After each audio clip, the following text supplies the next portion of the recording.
15 अक्टूबर तक तैयार होगा बीजेपी का चुनाव संकल्प पत्र। बीएल संतोष ने चुनाव संकल्प पत्र समिति की बैठक ली और कहा कि सुझाव संग्रह पेटी रत जाएगा। राजस्थान भर के क्षेत्रों में लोगों से लिए जाएंगे 1.5 करोड़ सुझाव। विधानसभा वार लिए जाएंगे संकल्प पत्र। संयोजक अर्जुन मेघवाल ने जन भावनाओं का सम्मान करने को कहा। गुड गवर्नेंस और डेवलपमेंट हमारे संकल्प का आधार होगा। संकल्प पत्र तैयार करने के लिए अब समिति के मेंबर जाएंगे जनता के बीच। पत्रकारों, वकील, डॉक्टर्स, इंजीनियर से भी अलग से करेंगे मैनिफेस्टो पर चर्चा। शैक्षणिक और धार्मिक संगठनों से भी होगी मीटिंग। आपके आर्टिफिशियल इंटेलिजेंस है, ये नई चीज़ आ गई। ड्रोन टेक्नोलॉजी से हम खेती का विकास कैसे कर सकते हैं और सेल्फ हेल्प ग्रुप का एम्पावरमेंट कैसे कर सकते हैं, ये नई चीज़ आ गई। तो बहुत सी ऐसी नई चीज़ें आई है ना घोषणा पत्र में। देखिए 5 हमारे सेक्टर होंगे जो बड़े महत्व के होंगे।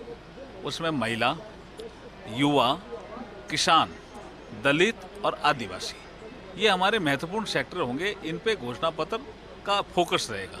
बाकी और सारे विशिष्ट जो व्यापारी वर्ग हो गए, वकील वर्ग हो गए, पत्रकार साथी हो गए, मतलब कोई ऐसा वर्ग छूटेगा नहीं। उसमें हम कुछ न कुछ हमारे इस संकल्प पत्र में कोई न कोई प्रावधान डालेंगे।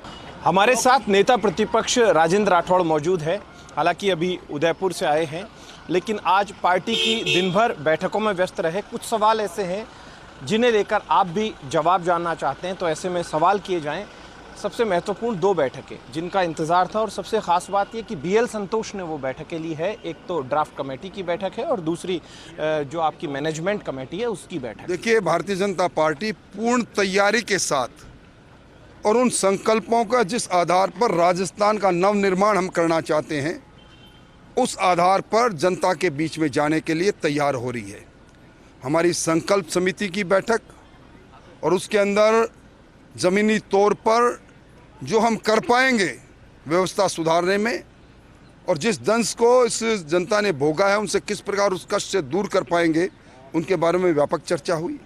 हमारे चुनाव प्रबंधन बूथ से लेकर हमारे मंडल तक, विधानसभा और जिले तक, जिले से प्रदेश स्तर पर अलग अलग टोलियां निगरानी रखेगी, अलग अलग टोलियां बनेगी और हमारा शानदार चुनाव प्रबंधन होगा। उसी आधार पर हमारे नेताओं का प्रवास का कार्यक्रम बनेगा और जनसंपर्क के लिए हमारी यात्राएं प्रारंभ होंगी। राठौड़ साहब, ऐसा भी कहा जा रहा है कि परिवर्तन यात्रा में एक की कमान आप संभालेंगे, दूसरी की सीपी जोशी, तीसरी की और कोई लीडर या वसुंधरा राजे भी किसी ये तय करना हमारी प्रबंधन कमेटी का काम है। वो तय करेंगे। जिस किसी को कहेंगे, हम पार्टी के मुख्यतः कार्यकर्ता हैं, कार्यकर्ता के तौर पर जिसकी जो भूमिका। ऐसा थोड़ी है कि एक परिवर्तन यात्रा में एक जा रहा है तो दूसरी में नहीं, कोई भी किसी में भी जा सकेंगे बड़े लीडर। अभी कोई तय नहीं हुआ, पर मैंने कहा ना, सामूहिकता रहेगी, व्यापकता रहेगी, सब एक साथ रहेंगे। कहीं मतभेद नहीं, कहीं मनभेद नहीं, और इस सरकार को उखाड़ फेंकेंगे। एक और बड़ा सवाल है, ये जो कमेटियां बनी हैं इसको लेकर ना जाने क्यों सियासी गलियारों में ऐसी चर्चाएं हैं कि कुछ लोग जूनियर थे राजनीति में, उनको सीनियर जो है उनको मात्र सदस्य बना दिया गया इस तरीके, और उसको लेकर डॉक्टर किरोड़ीलाल मीणा तक का नाम जोड़ दिया जाता है कि वो आज बैठक में इसलिए नहीं है। किरोड़ीलाल जी का नाम इस नाते नहीं जोड़ा जाना चाहिए। किरोड़ीलाल जी पार्टी के वरिष्ठ कार्यकर्ता है और हमारी पार्टी नवाचार करती है, नए लोगों को मौका देती है। अगर नए लोगों को कोई दायित्व दिया गया तो उसका स्वागत है। हम सब लोगों ने भी कभी किसी न किसी वक्त में नए कार्यकर्ता के तौर पर अपना काम को प्रारंभ किया होगा, इसलिए इसमें कोई बात नहीं। उस दौर से यात्राएं देखी है जिस दौर में भैरव सिंह शेखावत थे, और उसके बाद आपने वसुंधरा जी की भी यात्राएं देखी लगातार, और अब ये परिवर्तन यात्राएं एक साथ 4 यात्राएं हैं।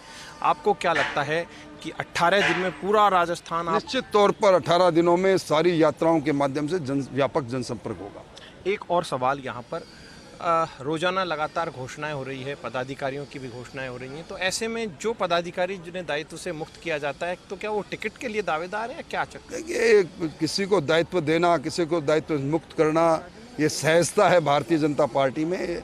कार्यकर्ता के तौर पर पार्टी का नेतृत्व कई बार कुछ काम लेता है, कई बार कुछ काम लेता है, इसलिए कोई ये चर्चा का विषय नहीं। आप इस बात से कितना इत्तेफाक रखते हैं कि यदि कोई पद पर है, बड़े पद पर है संगठन में, तो वो टिकट की दावेदारी ना करे? क्योंकि जेपी नड्डा जी ने भी कुछ ऐसा मैसेज दिया। देखिए, ये तय करना हमारा नेतृत्व का काम है कि वो किस कार्यकर्ता को किस योग्य समझते हैं, पर किसी तरह की योग्यता और अयोग्यता के बारे में इस संगठन में काम करने के तरीके को लेकर नहीं की। तो नेता प्रतिपक्ष राजेंद्र राठौड़ ने खास बात की है। गिरीश के साथ ऐश्वर्या प्रधान, फर्स्ट इंडिया न्यूज़, जयपुर।